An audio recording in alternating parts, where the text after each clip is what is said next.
O Apocalipse de Lázaro, ou a visão de Lázaro. Introdução. Esta é uma revelação que Lázaro, o irmão de Maria Madalena e Marta, descreveu, sobre o que ele viu nas regiões abaixo, durante os 4 dias em que sua carne esteve morta, antes de Jesus o chamar de volta, e o ressuscitar, como relatado na Bíblia em João 11, 38 a 54. Lázaro relata sobre os tormentos do inferno. Este é talvez o mais recente dos apocalipses apócrifos. James diz que só o viu em francês antigo. Ele ocorre no Calendrier des Bergers, e é descrito por Nizard em seu Histoire de la littérature populaire, e também pode ser encontrado, ilustrado por pinturas do início do século XVI, no extremo oeste da Catedral de Albi. O Apocalipse de Lázaro, assim como o Apocalipse de Paulo, Apocalipse de Pedro, Apocalipse de Sidraque, Apocalipse da Virgem, Apocalipse de Sofonias, Apocalipse de Esdras, e alguns outros apocalipses apócrifos, citam sobre os acontecimentos do inferno,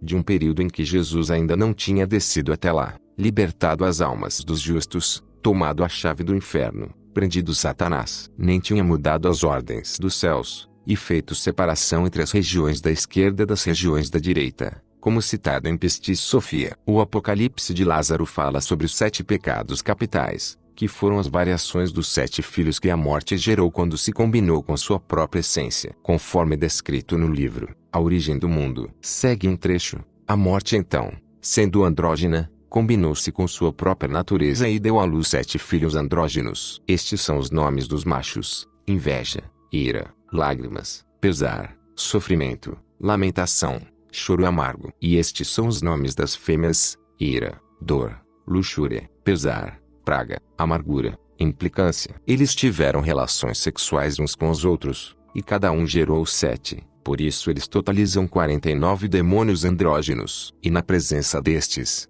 Zoe, que estava com Sabaote, criou 7 forças andrógenas boas. Estes são os nomes dos machos: o admirador, o abençoado, o jovial, o sincero, o disposto, o amado, o fiel. Também, a respeito das fêmeas, estes são seus nomes: paz, alegria, júbilo, ventura, verdade, amor, fé. E destes há muitos espíritos bons e inocentes. E eles nasceram andrógenos, característica do padrão imortal em existência antes deles, de acordo com o desejo de Pistis, para que a aparência daquilo que existe desde o início possa reinar até o fim.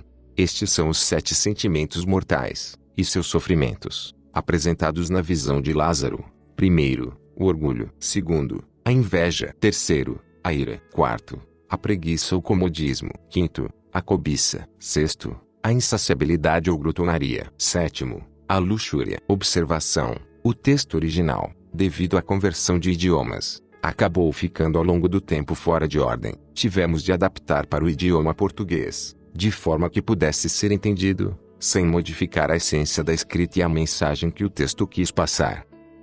Início do texto. 1. Nosso Salvador e Redentor Jesus Cristo, um pouco antes de sua paixão abençoada, estando em Betânia, entrou na casa de um homem chamado Simão, para levar sua restauração corporal. 2. E, enquanto ele estava sentado à mesa com seus apóstolos e discípulos, e estando lá também Lázaro, irmão de Maria Madalena e Marta, o qual nosso Senhor ressuscitou da morte. 3. No que Simão duvidou e rogou a nosso Senhor para ordenar a Lázaro que falasse aos assistentes o que ele havia visto no outro mundo, e nosso Senhor lhe deu permissão para falar. 4. E então o referido Lázaro narrou as coisas que ele havia visto nas partes infernais do inferno, e viu lá muitas grandes e intoleráveis dores, enquanto homens e mulheres pecadores estavam sofrendo. Sobre os orgulhosos. 5. Primeiro, disse Lázaro, eu vi as rodas do inferno bem no alto, montadas em uma colina, a qual era vista a milhares de metros, girando incessantemente por grande impetuosidade, rugindo e rodopiando como se fosse um trovão. E as rodas estavam fixas e cheias de ganchos e grampos de ferro e aço, e neles eram enforcados, e transformados os homens e mulheres orgulhosos por seu orgulho, com seu príncipe, capitão e mestre, Lúcifer. 6. O orgulho entre todos os outros pecados é rei, capitão e mestre, e como rei tem uma grande companhia de pessoas, da mesma maneira orgulha-se de uma grande companhia de vícios. E como um rei guarda aquilo que é dele, Da mesma maneira o orgulho guarda o povo orgulhoso que está em sua jurisdição. Grande sinal de reprovação é perseverar por muito tempo no orgulho. O orgulho é um pecado que desagrada a Deus acima de todos os outros pecados, tanto quanto a humildade o agrada entre as virtudes. 7. E não há pecado que torne um homem mais igual ao diabo do que o orgulho. Pois o homem orgulhoso não será como os outros homens, mas ele deve ser como o fariseu é com o diabo. E por isso o homem orgulhoso se vangloriará acima dos outros homens. O diabo com ele é como o corvo que tem uma noz dura em sua boca, a qual ele não pode rachar. Então ele voa até um galho, e então deixa cair a noz sobre uma pedra dura até que se quebre, e então ele desce e come-o. Da mesma maneira, o diabo planta o orgulho no homem e na mulher para depois deixá-los cair nas duras dores do inferno. 8. Há tantas diferenças entre o orgulho e a humildade, assim como há entre o joio e o milho, porque o joio, como é leve, é levado facilmente pelo vento, e o vento o carrega, e assim ele se perde. Mas o milho, como é mais pesado, permanece no chão, e é recolhido e colocado nos coletores do fazendeiro, e é guardado para o lucro comum. Já a palha é queimada, perdida ou é devorada pelas bestas. 9. E deste mesmo modo as pessoas orgulhosas são elevadas e aumentadas através da sedução do demônio do inferno, e depois elas caem, pela chuva úmida da morte, que as tornam pesadas e as faz cair pela força de suas rajadas orgulhosas, para a fornalha eterna, e lá devem ser queimadas e devoradas com os horríveis animais do inferno. Sobre os invejosos. 10. Em segundo lugar, disse Lázaro, eu vi no inferno uma inundação congelada como gelo, em que homens e mulheres invejosos mergulhavam até o umbigo e, de repente, sobrevieram sobre eles nuvens de frio e um grande vendaval que os feriam e os machucavam, deixando-os doloridos, e na tentativa de evitar e se esgueirar das terríveis rajadas de vento, eles mergulhavam na água congelada com grandes gritos e gemidos lamentáveis de ouvir. 11. A inveja é a dor e tristeza do coração, perante a felicidade e prosperidade dos outros, e como pecado é soberanamente amaldiçoado, pois a inveja é o contrário da caridade, pois a caridade é a cabeça soberana de todas as vertentes, e pelo qual sentir inveja é um grande sinal de reprovação. Pois é por meio deste sentimento que os demônios já sabem quais as pessoas que serão condenadas, da mesma forma como a caridade é sinal de salvação, e é por meio da qual Deus sabe quem será salvo. 12. Pessoas invejosas são companheiras do diabo, pois, se é que um homem invejoso vence, ele fica muito feliz, mas se ele perde, fica zangado consigo mesmo e com os outros. Homens invejosos são tão infectados e corruptos, que bons odores para eles cheiram mal e coisas doces parecem azedas. Do mesmo modo, o bom nome e a prosperidade dos outros, coisas cheirosas, lhes cheiram mal, e coisas amargas para eles são doces, os quais são os vícios, censuras, adversidades e más fortunas, que eles sabem, ou ouvem dizer dos outros. 13. O povo invejoso busca sua riqueza na adversidade do outro, contra o mal do outro, e com o mal do outro, busca o bem para se alegrar. Mas mesmo com isso ainda não está satisfeito, mas com um novo tormento duro é atormentado, pois não dura tanto as suas alegrias, por causa dos desgostos e aflição do coração, por meio da qual eles são atormentados. Pois aqueles que buscam sua riqueza na adversidade de outrem, é como aquele que procura o fogo no fundo da água, ou procura lã nos ouriços. Porque essas coisas são más loucuras e enganos. A inveja é apenas os bens e as felicidades deste mundo, pois o pecado amaldiçoado da inveja não pode subir ao céu. 14. E é um mal difícil de se curar, pois ele cria raízes e fica fixado secretamente no coração. Portanto, é difícil, e é praticamente impossível ser eliminado pela medicina. Portanto, com grandes dores e grandes dificuldades, qualquer um pode se tornar inteiramente infectado por ela. A língua dos homens invejosos se assemelha a uma espada de 3 gumes, que magoa e corta de 3 maneiras. O primeiro magoa outros, e magoa sua própria alma. O segundo, magoa aquele a quem ele conta a sua história. E terceiro, ele o mata, porque ele conta a sua história amaldiçoada. 15. Assim termina a inveja e segue o castigo da ira. 16. Em terceiro lugar, disse Lázaro, eu vi no inferno uma grande caverna negra e obscura, cheia de mesas como as de barracas de açougue, ou como as mesas de grandes açougues, enquanto os homens e mulheres indecentes eram perfurados com facas e espadas afiadas, e com longas lanças perfuravam seus corpos, com os quais os açougueiros mais horríveis e temerosos do inferno as cortavam com suas espadas de facas, sem piedade, e incessantemente.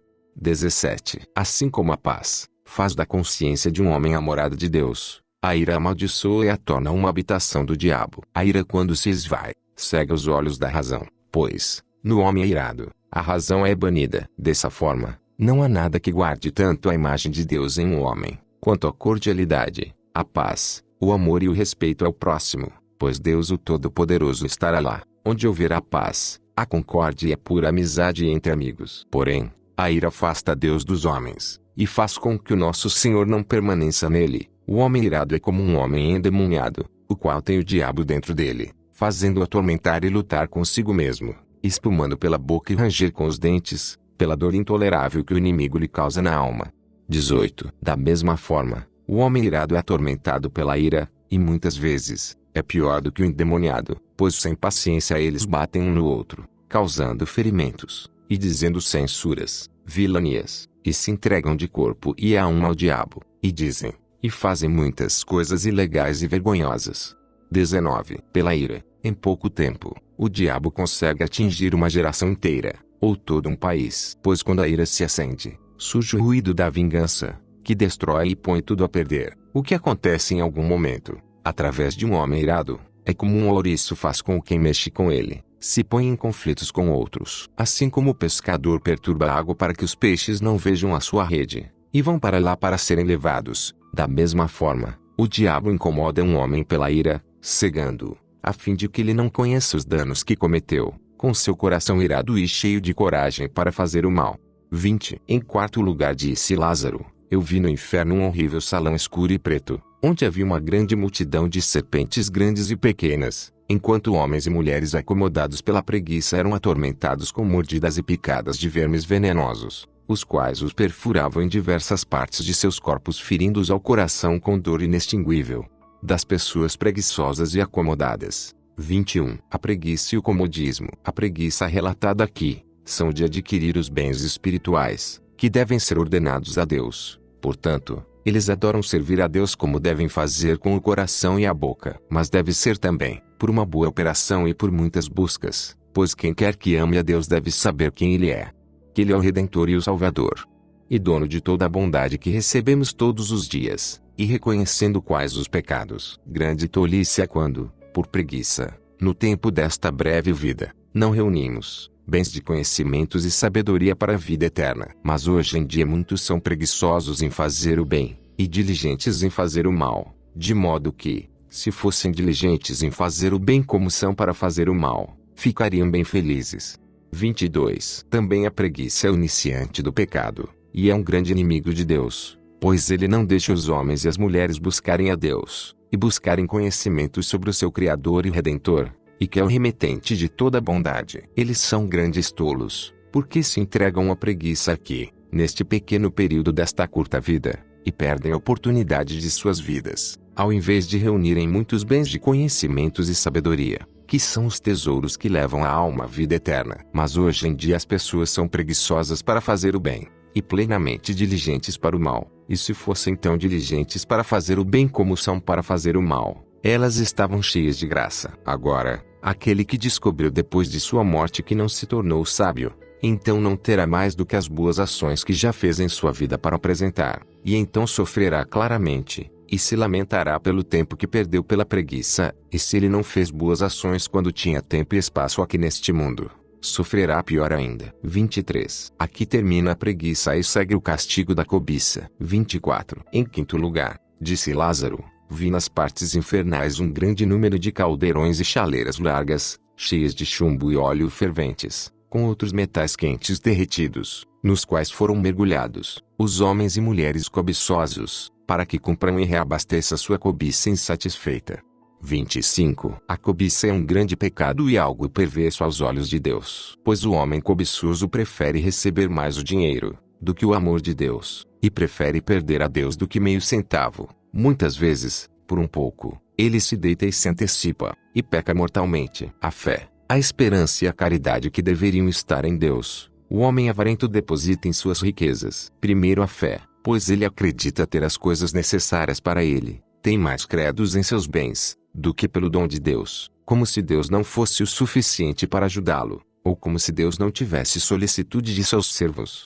26. Também o homem avarento espera ter mais alegria e consolo com as suas riquezas do que Deus pode lhes dar. E também o homem cobiçoso deposita todo o seu coração em seus bens, e não em Deus. E assim o homem e a mulher cobiçosos têm sua caridade em seus ricos baús, cofres e sacolas. O homem avarento tem o seu coração mais ligados aos seus bens do que em Deus. E lá no fundo do seu coração, existe o amor por eles, mas o amor é caridade. Porém, os homens avarentos têm um amor por seus bens. 27. O cobiçoso peca protegendo seus bens, e usando o mal, e amando excessivamente, e às vezes melhor do que a Deus. O homem avarento é capturado na rede do diabo, pelo qual perde a vida eterna, trocando-a por pequenos bens temporais, os quais nem poderá levar. Ele é como o pássaro que entra na armadilha em busca de um verme, e perde a vida, ou como o rato que é levado a uma ratoeira ou armadilha, e perde a vida por um pouco de bacon. 28. Os homens e mulheres cobiçosos são como os vira-latas ou cachorros, os quais mantêm uma carcaça, e quando suas barrigas estão cheias, deitam-se junto a ela, e afastam os pássaros e não os deixam comer, ao ponto deles morrerem de fome, porque os vira-latas não os deixaram comer. Da mesma forma, os avarentos retêm os bens que os pobres não podem obter, e os deixam tingir de fome e os mantêm em sua sujeição. E o diabo mantém os ricos que prejudicam os pobres em sua sujeição. 29. Assim termina a dor dos homens avarentos. Aqui segue a sexta dor do inferno. 30. A sexta dor que eu vi, disse Lázaro, foi um vale com uma inundação fedorenta até a borda, na qual havia uma mesa com toalhas forradas desonestamente, enquanto comilões eram alimentados com sapos e outros animais peçonhentos e tinham de beber da água fedorenta da referida inundação. 31. Pois a garganta é a porta do corpo dos homens. Portanto, quando os inimigos tomam o castelo, se eles puderem ganhar a porta, terão facilmente todo o castelo. Assim, se o diabo puder ganhar a garganta de um homem através da gula, então facilmente ele terá todo o restante, e entrará no corpo acompanhado de pecados, pois os comilões e desregrados consentem em todos os vícios. E por essa causa é necessário ter bons guardas no portão, para que o diabo não entre. Pois quando alguém segura um cavalo pelo freio, ele pode levá-lo para onde quiser. Assim é como o diabo guia o guloso onde ele quer. 32. Pois o servo que é facilmente nutrido se rebela frequentemente contra o seu senhor. Assim a barriga cheia de carne e bebidas é rebelde para a alma, para que não faça boas operações e busque sua salvação. Pois pela gula, muitos estão mortos, os que poderia ter durado mais tempo, e é por isso também que tem um alto número de mortes. Pois o excesso de comida e bebida corrompe os corpos e gera doenças, as quais muitas vezes obrigam e encurtam as vidas. E aqueles que nutrem bem a carne, preparam a carne para vermes, e assim os comilões são cozinheiros de vermes. Um homem de adoração teria vergonha de ser um cozinheiro de um grande senhor, e ainda mais envergonhado ele seria, de ser um cozinheiro de vermes. 33. Os que vivem segundo o desejo da carne, vivem segundo os domínios dos porcos, comendo sem medida como um animal irracional. Este é o porco, como se fosse um carcereiro de pessoas gulosas, os quais ele os mantém em sua ordem e regula suas ações, e por meio do qual ele os constrange e mantém-os em sua prisão, isto é, nos restaurantes e nas cervejarias. E, da mesma maneira que o porco, este homem repousa em um monte de estrumes podres, ou em uma poça de mofo, eles sempre ficam na infecção fedorenta da gula, até ficarem bêbados e sem inteligência. 34. A sétima dor, disse Lázaro, eu vi um campo cheio de poços profundos repletos de fogo e enxofre, de onde saía uma fumaça densa e contagiosa, onde todas as pessoas lascivas eram atormentadas incessantemente por demônios.